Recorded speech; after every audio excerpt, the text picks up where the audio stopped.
ऐसी 3 सब्जी वर्गीय फसल बता रहा हूँ जिनमें इस बार अच्छा मुनाफा बढ़ने के, जिनके बाजार भाव बिल्कुल हाई रहने के पूरे चांस है। क्योंकि इस बार जो मैं 3 सब्जी वर्गीय फसल बता रहा हूँ, इनका रकबा घटा है। अगर रकबा घटा है तो इनकी मार्केट में डिमांड बहुत ज्यादा रहेगी, और डिमांड ज्यादा रहेगी तो रेट ऑटोमेटिकली हाई रहेंगे।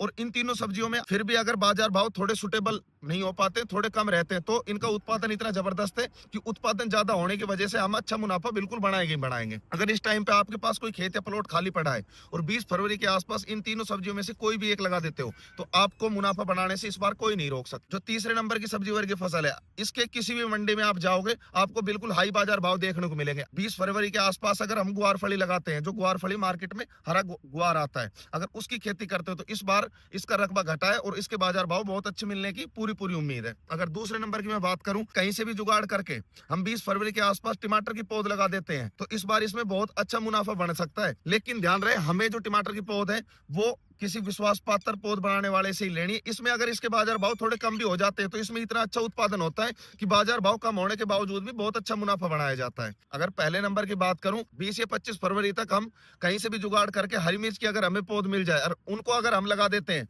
तो ये बहुत लंबे टाइम तक उत्पादन देती है और बाजार भाव इसके बहुत हाई बाजार भाव देखने को मिलते हैं। अगर एक इसके एवरेज बाजार भाव की बात करूं, पिछले साल की तुलना में इसका रकबा घटा। पिछले साल जो मैंने हरी मिर्च लगाई थी, मेरा न्यूनतम बाजार भाव था 30 से 35 रुपए किलो का, और हाईएस्ट मैंने 80 से 90 रुपए किलो तक भाव मिले थे। अगर किसान साथियों, मिर्च में हमारा इतना लंबा उत्पादन है, मिर्च की अगर सही टाइम पे अगर इसकी प्लांटेशन हम कर देते हैं तो ये बहुत अच्छा मुनाफा देगी। लेकिन इनकी जो हमें पौध है, पौध किसी विश्वास पात्र पौध बनाने वाले से ही लेनी है। वीडियो अच्छी लगी हो तो लाइक जरूर कर देना, और लगातार हमारे साथ जुड़े रहने के लिए पेज को अभी फॉलो कर ले। धन्यवाद किसान साथी।